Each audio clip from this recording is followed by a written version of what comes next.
All right, we're back, and it's COMP1011, and it's week 8, lesson 8, part 3, and we're still downloading our tools. And I figured that we might as well do a little bit of intro into Android, what the hell Android is, a little bit of a history. This is the perfect time to do that because you guys are captivated. You can't use anything. Your tools can't download until you do this anyway. So what the hell? And we don't have to do this after. We don't have to wait for nothing. Okay, so we're using this Android How to Program 2nd edition book that I recommend. Again, we want to talk about the history of Android a little bit and talk about Android's apps and how they rank and why we're using Android at all. So there's some resources that they recommend that you take a look at. They talk about the one resource would be developer.android.com, which is there's a bunch of sample apps for Android here as well as and then tools, samples, index.html. There's 60 apps and games that you can look at as patterns if you want to develop apps for Android. That's not a bad place to start at all, because when you look at other people's apps and their patterns, you can understand what they've done, and you could try and incorporate something for your workflow, right? SourceForge.net, not a bad place. GitHub, of course, tons of places on GitHub. We can look at that. And then there's also F-Droids. F-Droid is all kinds of open source Android apps that you can take a look at. And let's take a look at some of these sites. F-Droid especially is one you want to look at. So here's F-Droid.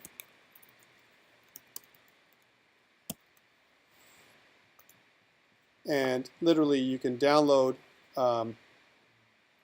it's a big catalog of stuff that you can go through. You can also browse the platform. You can see there's also tons and tons of games. Like here's a 2048 game that's really, really popular. You can download and install this game, this puzzle game. No, you can get it from here. Someone else made it. You can download it and see what it looks like. Well, it's pretty addictive. Well, you played it, didn't you? Right. So there's all kinds of other things that you can see. There's tons and tons of stuff here. Examples of how people did different things. This is really a great place to start to take a look at stuff and to see what this is all in alphabetical order, of course. But to take a look at how some of the stuff is done, you can look at things, to see how they did it, and so you can incorporate it into your work. Okay. So that's one place to definitely look as a link. Some other places that are listed here in the PowerPoint. OpenIntents.org, another great location for different libraries and things that you can look at. AndroidViews.net, a bunch of good customized controls. This is a really cool place to look. Let me take a look at that. AndroidViews.net. And I've been here before too.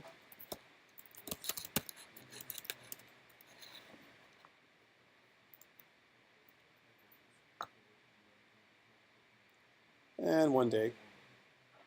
Looks like a Japanese site, if I'm not wrong. And no, I don't want to translate anything. Of course, I want to keep it Japanese, just like this. My point is that there is, when you actually, translate. Right, when you translate this page, better for hair removal. It's the wrong place, obviously. Then for sensitive skin, this is not my place to go. Because it's not AndroidViews.net, it's Android-Views, if I'm not wrong. I love going to these places, though. It's great because whenever you make a mistake like that, it already redirects you. No, it used to be that, but I guess that's gone now. So I don't recommend going there. Don't go to that site. Maybe we won't get a virus on my stuff here, but you may get a virus if you go here from somewhere else. Don't go here. AndroidViews.net.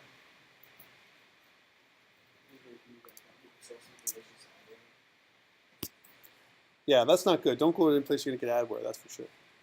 And this isn't it either. AndroidViews.com looks like some kind of blog on everything else. This is not the place to go either. So we're not going to go there. But it used to be a really cool site. Okay, let's go. I'm not going to talk about Stack Overflow. That's just to get help. We get tons of help from Stack Overflow, not just for Android, but for other tools as well. Not going to talk about those too much. So let's talk about some gestures. And if you're familiar with mobile development, these are the same kind of the same terminology we use for iOS development as well. So we have touch gestures. When we tap the screen, double touch, long press, swipe, and drag. They mean different things, and we're going to be talking about them as we do our development. So especially things like pinch and zoom and all that kind of stuff. You should know how to do these things if you have any kind of smartphone right now. They do the same things. And again, we have some web services that are included, things that you can link to with your Android device, Google Maps, Twitter, YouTube, and so on. I'm not going to go too much into that as well. And here's different versions of Android. They started off with, of course, Cupcake at 1.5. Gingerbread was a very popular version that there's a lot of adoption in terms of Android. 2.3. Honeycomb for 3. That was really for tablets a lot. And then we went to Ice Cream Sandwich, Jelly Bean, and Kit Kat. And finally now we're at Android 5, which is kind of cool as well. Some other features that Android has, they have different kinds of sensors, different APIs you can hook into, like face detection and so on. Different accessibility features, things like Android Beam, stuff that a lot of people don't even know exist, because Android has tons and tons of features. And one of the things that I find different with Android compared to iOS is, unless you're an Android user, when you take a look at an Android phone for the first time, there's tons of stuff that you get.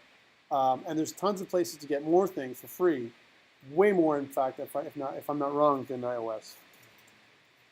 One of the biggest trouble with Android that people have always complained about is potential for viruses, right?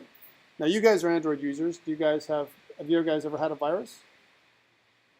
Any issues with applications malfunctioning? You download an application, looks kind of cool, and it doesn't work at all. You ever try that? Oh yeah, tons of it. Tons of that. Doesn't work as often for Apple, if you notice, because Apple's more of a controlled environment in terms of OS, right? So typically it'll tell you that it's not compatible for your version. That should do the same thing for Android, but sometimes it won't. And you download something for Android, you're trying to install it, and of course it cakes. It won't work at all. You just wasted your time, right? So that's one of the issues that we have with Android. They're getting better though, for sure. I'm just going to go skip this piece because they talk about different kinds of Google Play and different packages that you can look at as well. This is all stuff that's a little bit irrelevant for what we have to do. Here's some other stuff for Emulator. This is a really cool section here in this first PowerPoint for Emulator Shortcuts. Because remember, we're going to be running Android in an emulator. I can't run Android in an emulator on the Windows side. I can only try and install it for you guys so you see what it looks like. But I can't run Android in Windows from an emulation perspective because I'm already running it in a virtual machine. If you'd like me running a virtual machine within a virtual machine, which really doesn't make any sense from a speed perspective. Hey, you guys out there, are you done downloading your packages yet? I would say not, right? Oh yeah. Less than half. So these are some of the shortcut keys for your emulator action. So escape is the back. F3, if you can prick F3, is the call or dial button. Your camera you can turn on with the Control keypad 5 or Control F3 and so on. So you can use this little tool right here as a reference card for all the shortcut keys for your emulator. I'm going to skip this part as well. And this is what the page in Eclipse will look like after we've downloaded and installed Android, the IDE. We'll go back to that in a second.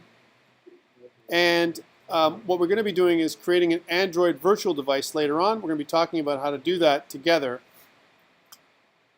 in a bit. And then, of course, this is what the virtual device would look like when you bring it up. And this is a Nexus 4 AVD, Android virtual device. And this is what the home screen would look like for Android 4.4. Now, ours is going to look a little different, of course, because we're going to be doing Android 5 primarily. And again, you can also import stuff into your existing workplace. So if you're going to download some Android examples, you can definitely, in Eclipse, you can install our existing projects into Workspace, and then you can launch the project and try it out. And this is how it would work. We're going to get back into that in a second. Okay, we're going to check out the Doodles app in a bit once we finish downloading Android. Right? And I just want to go into a little bit of history of Android if I can before we talk about the Doodles app itself, because really it doesn't do much for us at this stage. Take a look at this. And I want to kind of pass this over, this piece, because we're going to go back to this. Here's some characteristics of great apps. Great games, entertaining and fun, challenging, right? These kind of things. These are the things that we want to kind of think of when we create apps.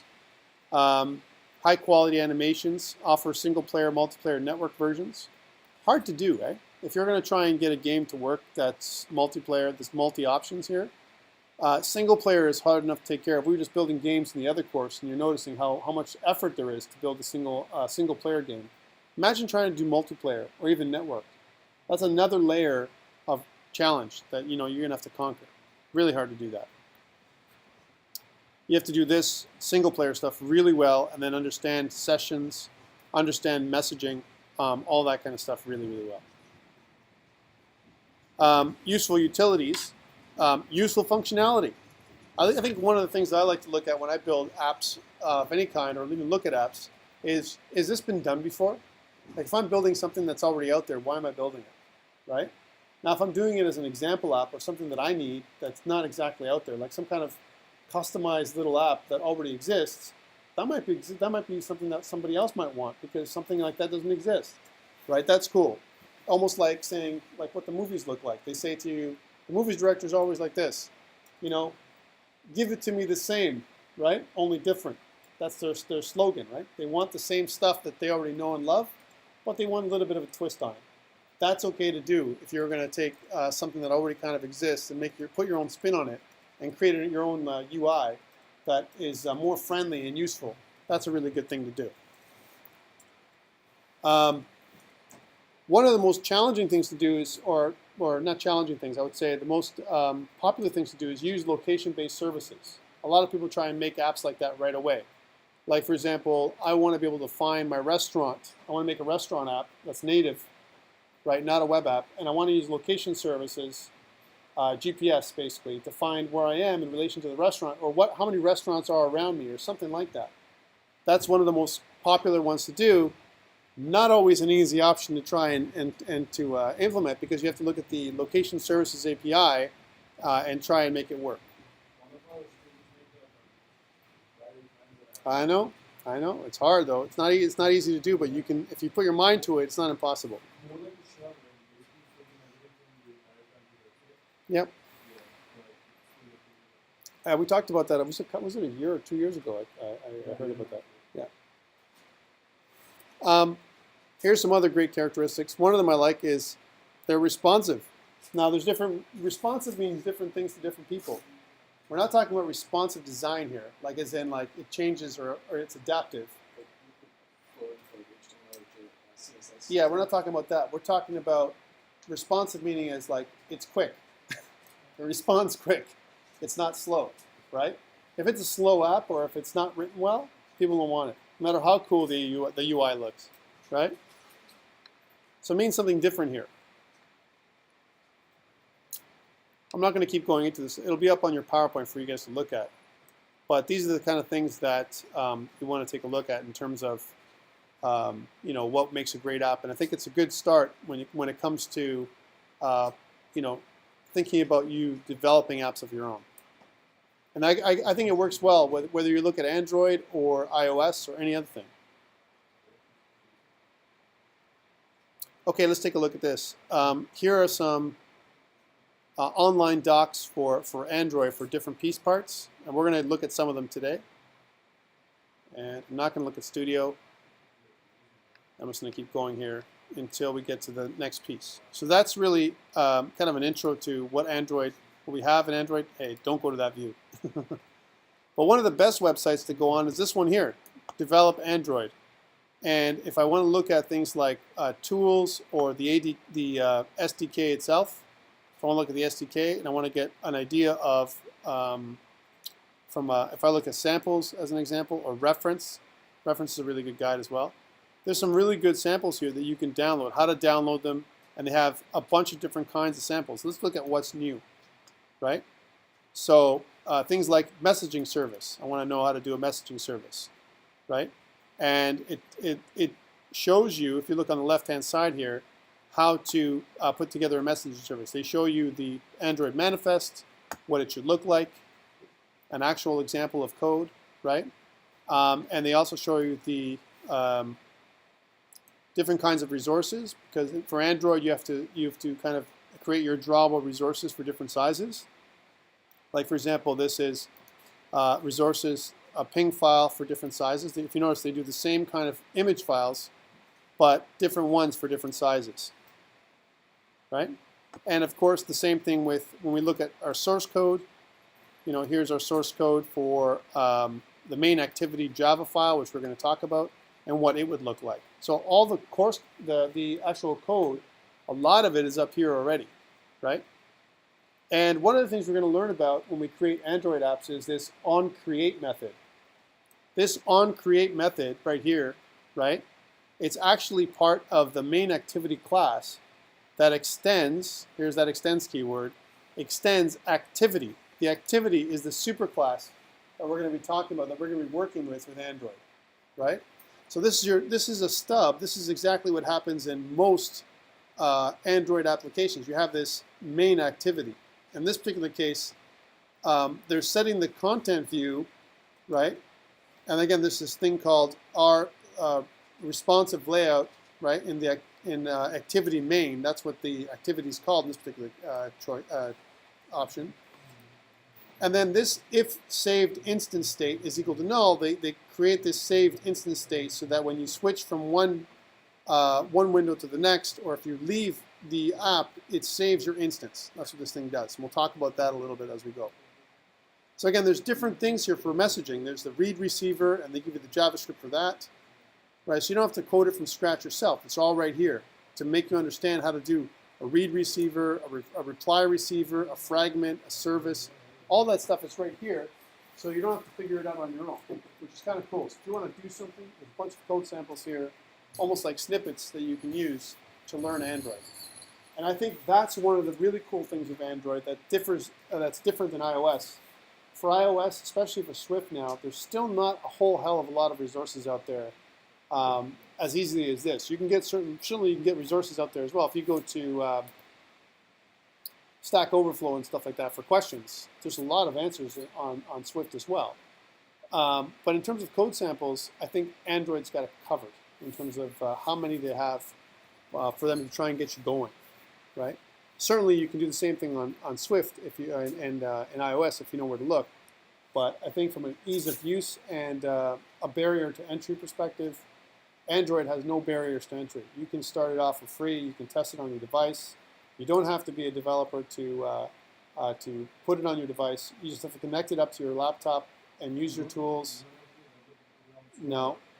On Play, you have to be. I think you have to be a developer for Play, but it's only $25 I think one-time $25 fee and you're done. Yeah. Right?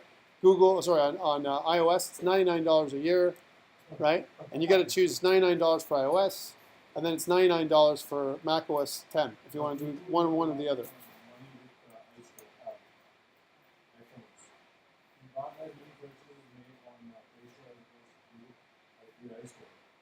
It's true, but the great thing is that there's still some really cool apps you can buy from Google Play. Yeah, really some really cool ones. But like I said, there's in terms of ease of entry, Google definitely has more ease of entry. And when you create apps for iOS, you want to be able to create apps for Android as well. So this is just one half of the developer cycle from a mobile development perspective. Now there's going to be a question that you're going to have in your head. You're going to say, Tom, do I really need nowadays, for the most part, to create a native app for Apple, for iOS or Android? And some people might argue that you don't need to. Like I can probably create something in a kind of a middleware, like for example PhoneGap or Cordova or something else, and convert even Titanium Accelerator and convert from our tools we know and love, JavaScript, HTML, and CSS, and convert them into a native app. You can do that too. And there's actually a really good use case that says if you're making a regular UI, nothing too fancy, with a couple of screens, you're better off doing it that way as opposed to going native. Because when you go native, you have to download the ADT, you have to download Eclipse, you have to download all this other stuff. It takes a lot more time to get yourself going. So the ramp-up time for doing it native is a lot longer. And we're seeing it right now, just downloading these tools, which shouldn't take that long. It's taking quite a bit of time.